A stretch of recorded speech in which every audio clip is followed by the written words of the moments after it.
Pelarian Zakaria alias Jaka, 43, pelaku pembunuhan terhadap istri sirinya di Kabupaten Lingga, akhirnya berakhir dramatis di dalam sebuah bus antar kota di wilayah Lumajang, Jawa Timur.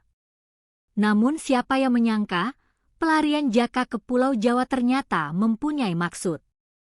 Dia sengaja ke sana untuk menemui dukun di sebuah hutan pedalaman. Di sana dia berencana menuntut ilmu hitam. Namun pergerakan polisi lebih cepat, pelaku akhirnya ditangkap ketika sedang berada di atas bus. Pelaku yang sempat berpindah-pindah lokasi untuk menghindari kejaran aparat berhasil diringkus tim gabungan setelah polisi melacak pergerakan sinyal telepon selulernya. Penangkapan itu berlangsung menegangkan. Petugas yang telah membuntuti bus tempat pelaku berada langsung bergerak saat kendaraan berhenti. Pelaku sempat mencoba melarikan diri di dalam bus sebelum akhirnya berhasil dilumpuhkan dan dibawa keluar oleh aparat.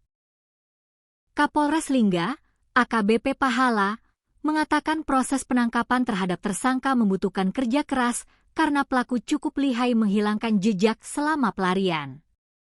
Pelaku ini cukup pandai menghindari kejaran aparat.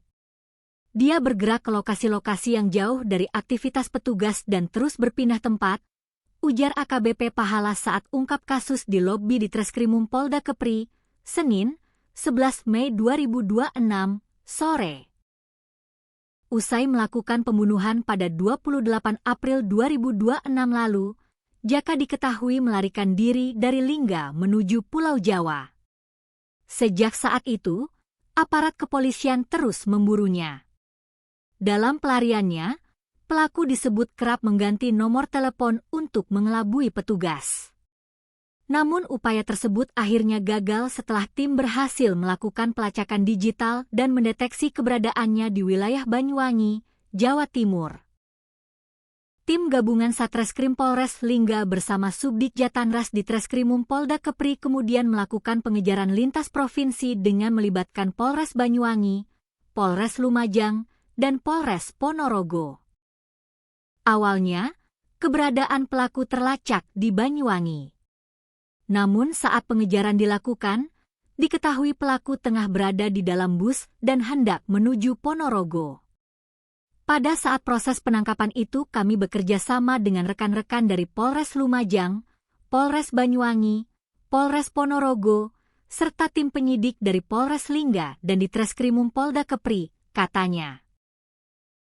Pahala mengungkapkan, berdasarkan pengakuan tersangka, dirinya hendak mencari orang pintar di wilayah Pegunungan Ponorogo untuk berguru ilmu hitam. Pengakuan tersangka ini, dia mau ke Ponorogo, mau mencari orang pintar di pegunungan hutan. Dia mau mencari ilmu hitam, ungkap Pahala.